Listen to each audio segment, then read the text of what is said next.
आखिर शूरपणखा ने क्यों बसाया था मक्का मदीना। आखिर मोमदन स्त्रियां बुरखा से अपना मुंह क्यों दबाकर रखती हैं। दोस्तों, आपने रामायण तो सुनी ही होगी।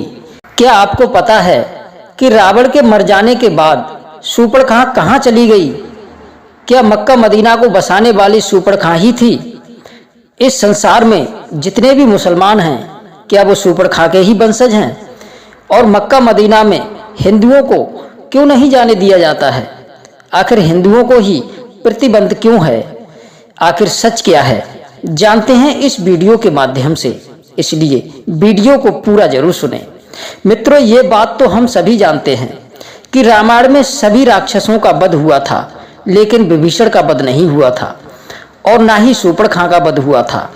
राम ने रावण सहित सभी राक्षसों का वध कर दिया था, लेकिन रावण के मर जाने के बाद शूरपणखा का क्या हुआ था, इस बात का रहस्य रामायण में तो देखने को नहीं मिलता है। फिर भी कई इतिहासों का मानना है कि रावण की मौत के बाद शूरपणखा ने ही इस्लाम धर्म की उत्पत्ति की थी। मक्का मदीना को बसाने वाली शूरपणखा ही थी। कई इतिहासों के मुताबिक ये बताया जाता है कि आज दुनिया में सभी मुसलमान शूरपणखा के ही वंशज हैं। मित्रों, भले ही ये सारी बातें आपको एक कहानी के तौर पर लग रही होंगी, लेकिन आज के इस वीडियो में हम शूरपणखा के कुछ ऐसे रहस्यों से पर्दा उठाने वाले हैं जिन्हें जानने के बाद में आप भी दंग रह जाएंगे। दोस्तों, रामायण के अनुसार हमें ये बताया जाता है कि रावण ने माता सीता का अपहरण किया था। जो भगवान श्री राम ने माता सीता को आजाद कराने के लिए रावण के पूरे वंश का नाश कर दिया था। रावण के भाई विभीषण ने हमेशा धर्म का साथ दिया था। उसने अपने भाई रावण का साथ न देकर प्रभु श्री राम का साथ निभाया। जब प्रभु राम ने रावण को मारकर सीता को आजाद करा लिया, तब लंका का राजा विभीषण को बनाया गया था। इसके बाद में शूरपणखा का क्या हुआ, आखिर वह कहाँ चली गई, इसका उल्लेख रामायण के किसी पन्ने में नहीं मिलता है।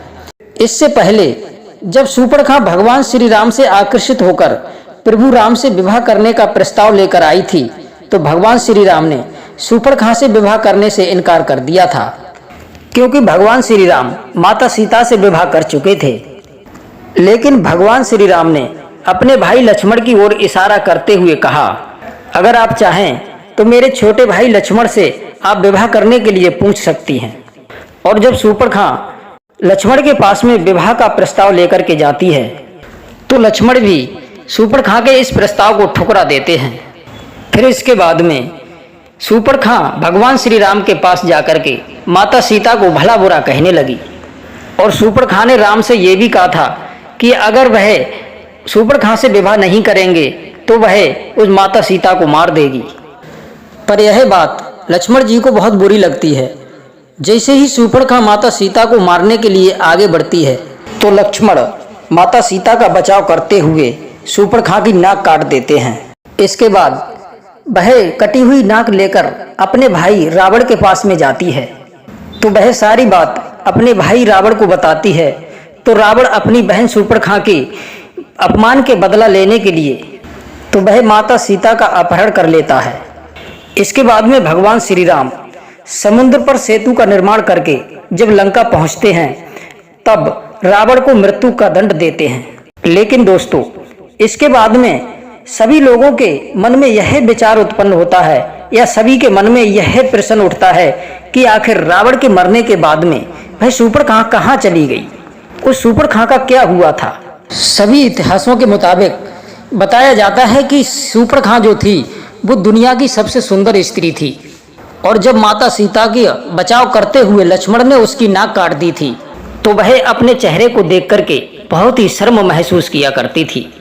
और नाक कटने के कारण वह हमेशा अपने मुंह को एक काले कपड़े से दबा करके रखती थी। लेकिन जब शूरपणखा को यह पता चला था कि उसके सारे भाई राम के हाथों मारे जा चुके हैं, तो शूरपणखा ने दैत्यों के गुरु शुक्राचार्य के पास जाने का फैसला कर लिया और वह उनके आश्रम में जाकर के रहने लगी। शूरपणखा और शुक्राचार्य दोनों ही राक्षसों के वंश को आगे बढ़ाना चाहते थे, जिसके लिए शुक्राचार्य ने भगवान शिव की कठोर तपस्या की थी।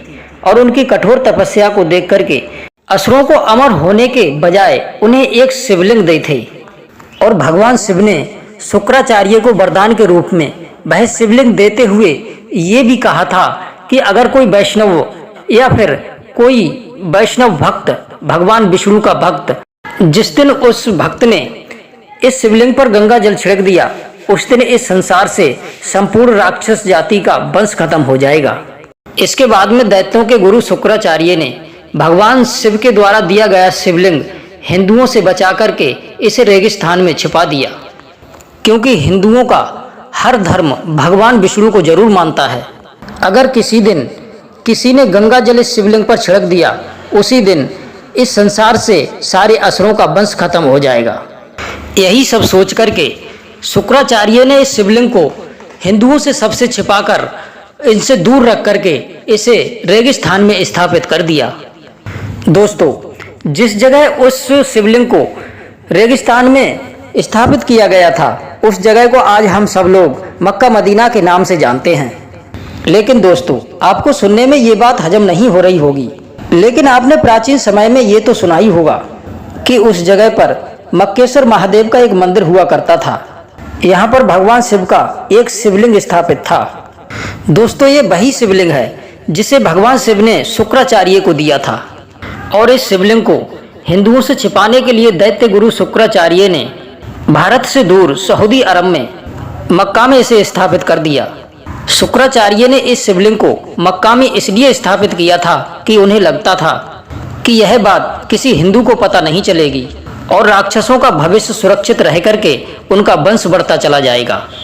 और एक बात आपको और बता दें, उस शिवलिंग की सुरक्षा का कार्य उस शूर्पणखा को सौंप दिया था, और उस समय शूर्पणखा अपने चेहरे को एक काले कपड़े से ढककर रखती थी।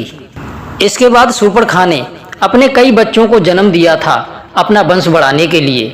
आगे चलकर के वही बच्चे शूर्पणखा के उस परंपरा को निभाते आ रहे हैं। जिस प्रकार से वह शूर्पणखा काले कपड़े से अपने चेहरे को ढककर रखती थी, केवल अब उसकी आंखें दिखती थीं, वैसा ही उसकी संतानें करने लगीं।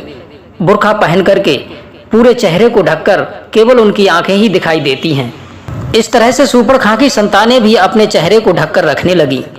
दोस्तों, मक्केश्वर महादेव का जो शिवलिंग स्थापित किया गया था, उसकी रक्षा के लिए शूर्पणखा ने वहीं पर रहना शुरू कर दिया था, और वही मक्का मदीना दुनिया की एक ऐसी जगह बन चुका है जहां पर हिंदुओं का जाना सख्त मना है। और इसके अलावा ये भी बताया जाता है कि सऊदी अरब में जिस जगह पर मक्का मदीना स्थापित है, उसके आसपास हिंदुओं को रहने की या वहां पर बसने की इजाज़त बिल्कुल भी नहीं दी जाती है। दोस्तों, मक्का मदीना में रहकर ही शूर्पणखा ने अपने वंश को आगे बढ़ाया था, और वहां पर हिंदुओं को इसलिए नहीं रहने दिया जाता है ताकि हो सकता है कोई आकर के उस गंगा जल को न छिड़क दे। और दोस्तों, बुर्का पहनने की रिवाज शूर्पणखा ने ही अपने समय से चलाई थी। और दोस्तों, बताया तो ये भी जाता है कि द्वापर युग बीत जाने के बाद में जितने भी शूर्पणखा के वंशज हैं, वे सभी इब्राहिम धर्म के अनुयायी हैं, और इसी वजह से शुक्राचार्य को इस्लाम धर्म में एक विशेष महत्व दिया जाता है। और मित्रों, इस बात का जिक्र धार्मिक ग्रंथों में भी किया जा चुका है। दोस्तों, अब इन सारी बातों को हटाकर एक तरफ रख दिया जाए और इस कहानी पर गौर किया जाए, तो जरा एक बात सोच करके देखिए कि आखिर ऐसी कौन सी वजह है जिसके कारण इस मक्का मदीना के अंदर हिंदुओं को जाना सख्त मना है। अगर कोई हिंदू जाना चाहे भी, फिर भी उसको उस मक्का मदीना के अंदर नहीं जाने दिया जाता है। आखिर वह ऐसी कौन सी चीज है जो मक्का मदीना के अंदर हर हिंदुओं को जाने से रोकती है? तो उसके पीछे कोई ना कोई ठोस कारण तो होगा जिसकी वजह से मक्का मदीना के अंदर हिंदुओं को जाने के लिए प्रतिबंध लगा है। दोस्तों, अगर ध्यान दिया जाए तो ये सारी बातें एक बात पर ही इशारा करती हैं कि मुसलमानों के शूर्पणखा के वंशज होने का यह बात साबित करती है। और सभी मुसलमान इस बात से डरते हैं कि गलती से भी कोई हिंदू अगर मक्का मदीना के अंदर चला गया और उसने गलती से भी शिवलिंग पर गंगा जल छिड़क दिया, तो दुनिया से इस राक्षस जाति का वंश ही खत्म हो जाएगा। दोस्तों, ये राक्षस कोई और नहीं बल्कि शूर्पणखा के वंशज ही हैं। भले ही ये सारी बातें आपको हैरान करती होंगी, लेकिन ये बातें सच भी हो सकती हैं, क्योंकि इस दुनिया का सबसे पहला धर्म सनातन धर्म ही है।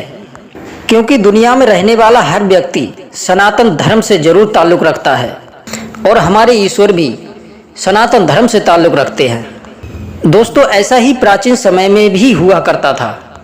कुछ लोग मिलकर के अपने अलग अलग नियम और परंपराओं को बनाया करते थे और धीरे धीरे यही सारी चीज़ें जातियों में परिवर्तित होती चली गईं, जिससे आगे चल कर के अनेकों धर्मों की उत्पत्ति हो गई।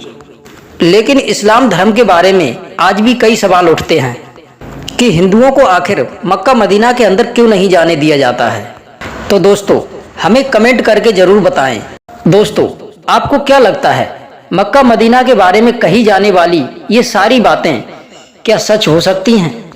क्या मक्का मदीना को सुपर खां ने बसाया था या फिर केवल एक कल्पना है? तो मित्रों, अपनी राय हमें कमेंट के माध्यम से अवश्य बताएं। अगर आपको वीडियो अच्छा लगा हो तो वीडियो को लाइक और शेयर अवश्य करें। आप सभी दर्शकों का बहुत बहुत धन्यवाद। जय श्री कृष्णा, जय श्री राधे।